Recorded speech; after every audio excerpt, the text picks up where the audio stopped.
Bonjour, je suis l'Éternel qui t'ai fait sortir de l'esclavage.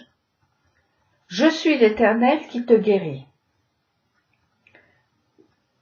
Nulle part il est écrit « entre dans isme, devient, ist, it ou hic, tu seras libre et guéri ». Par contre, il est écrit « il envoya sa parole et il les guérit ». Encore faut-il se savoir malade. Et c'est bien là que le bât blesse. Il n'est pas plus grand malade que celui qui ne le sait pas. Selon la Torah, sont appelées maladie, l'enfermement, l'impossibilité de sortir de soi, être dans une ronde fermée. La racine du mot maladie en hébreu veut dire tomber, chuter. Guérir va donc consister à ouvrir, relever, libérer, parler, exprimer, bouger, mettre en mouvement. La sortie d'Égypte est le modèle de la guérison. Le chemin y est clairement indiqué. Il s'agit de sortir pour aller rendre un culte au nom avec un grand N. Ce nom que le pharaon ne connaissait pas, puisque c'était lui, le Dieu que tous vénéraient. Chaque fois que le pharaon barrait la route vers le lieu de la rencontre, des mots de plus en plus durs tombaient sur le pays.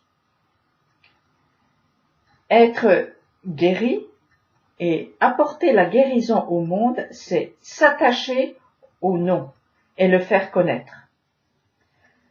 Tout ce qui est ajouté n'est que médicament, béquille pour supporter, aider, mais le processus de guérison, inscrit dans la création, est déclenché par l'Éternel qui entend les gémissements et se souvient. Parmi les médicaments ou les béquilles, il y a les promesses des ismes et des it. Il y a les recommandations, judicieuses ou pas, données par des conseillers de tout poil. Cela devrait aider à prendre la route vers le non. Mais malheureusement, beaucoup en arrivent à la conclusion que l'homme peut très bien se passer de ce Dieu si difficile à rencontrer. La route est si longue, si étroite, si accidentée, alors qu'il suffit de, par exemple, penser positif, de se relaxer, de faire ceci ou cela, d'avoir des mantras, du sport, la PNL, l'analyse transactionnelle, la sophrologie, l'hypnose, et que sais-je encore, on en invente chaque jour. Tout cela peut être très bien si les béquilles ne deviennent pas l'arbre qui cache la forêt. Il fut une époque où, en pleine recherche, mon mari et moi, nous allions dans des rencontres où la guérison était une des promesses pour appâter le chaland. Et moi, toujours avec mon esprit tordu, je me posais la question, faut-il être guéri pour mourir, afin de mourir en bonne santé?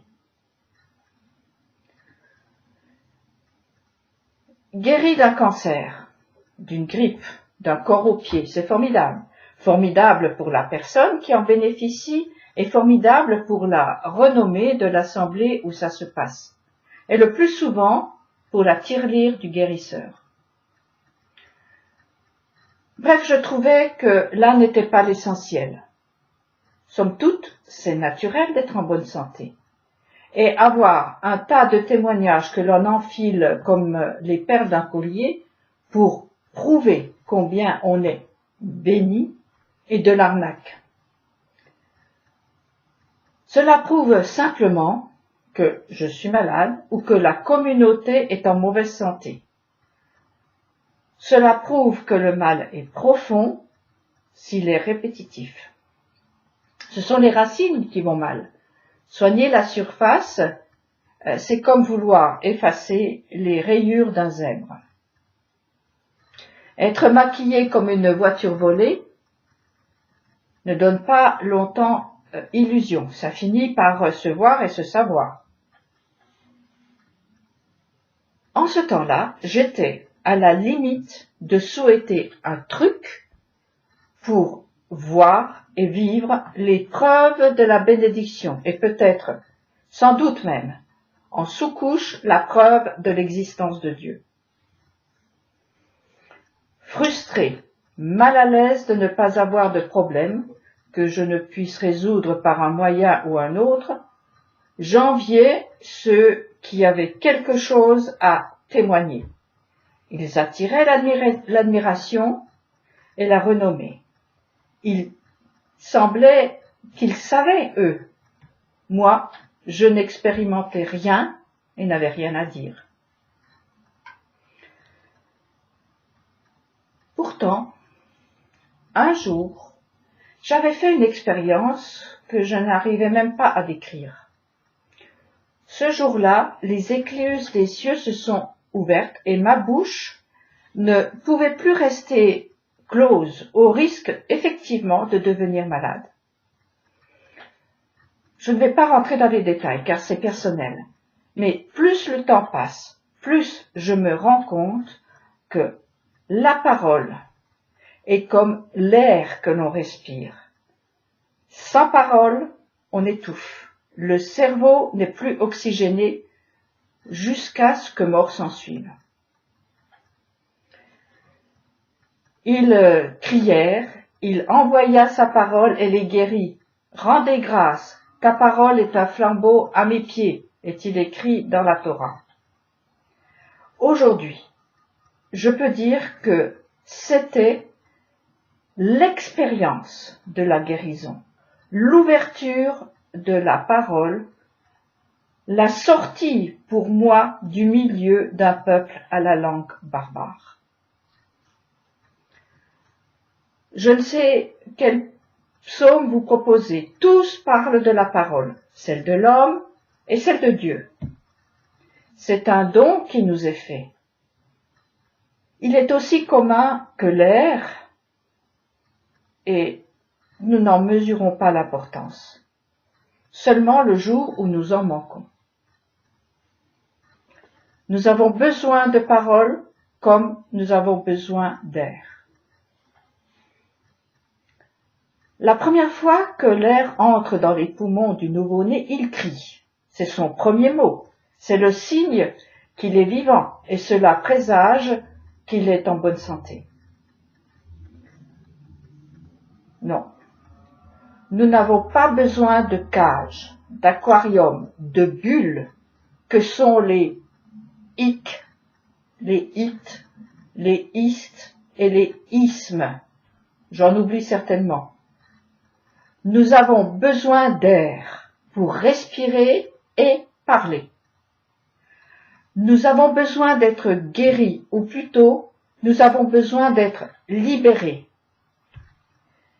L'étouffement par manque d'air ou de parole est la racine de toutes les maladies.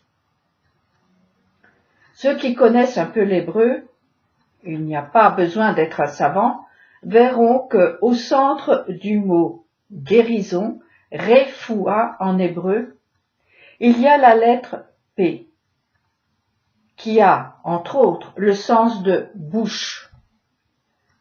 Raphaël, qui contient aussi le P en son milieu, est le nom de l'ange de la guérison. Une bouche d'air, une bouche de parole.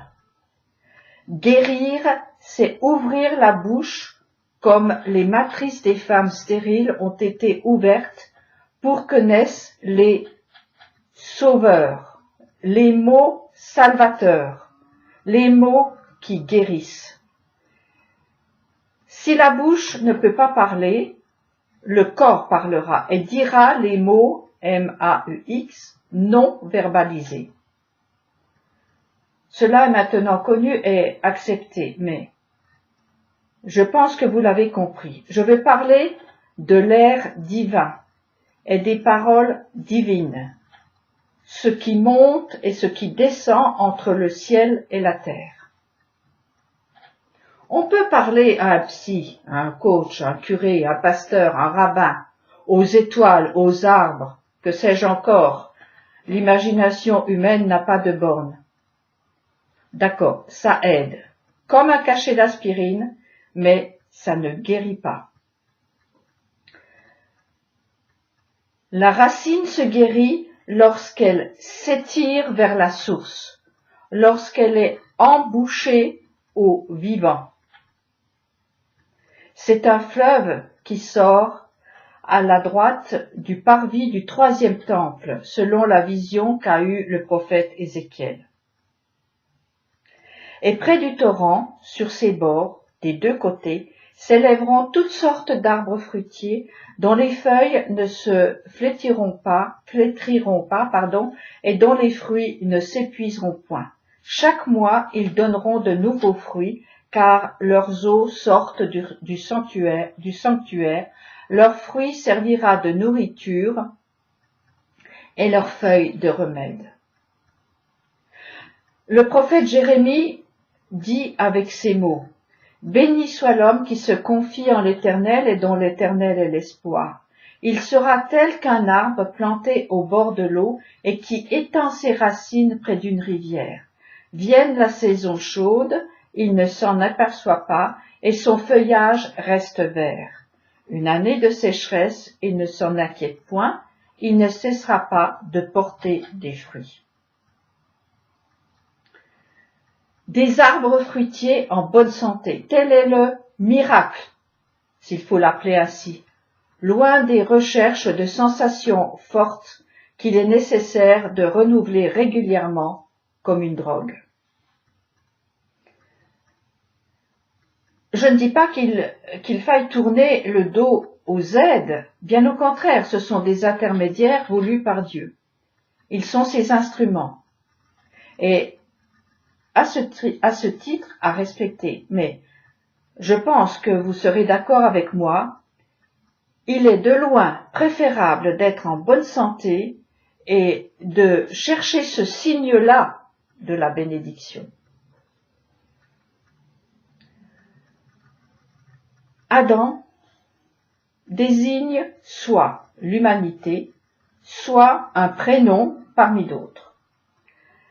Par l'ajout d'un « Hé », la cinquième lettre de l'alphabet hébraïque, le « Hé », le souffle, le mot Adam devient « Ha-Adam », le Adam, l'individu unique sorti de la masse. Ha-Adam est un souffle parlant unique, guéri de la ronde de la solitude. Sa parole devient porteuse de vie et de guérison. Demandons ce souffle qui libère la parole et ouvre les oreilles. Ainsi, la bonne santé rayonnera des visages. Je termine par ces mots. Merveilleux sont tes statuts, est-il dit dans le psaume 119. Aussi, mon âme les garde-t-elle avec soin.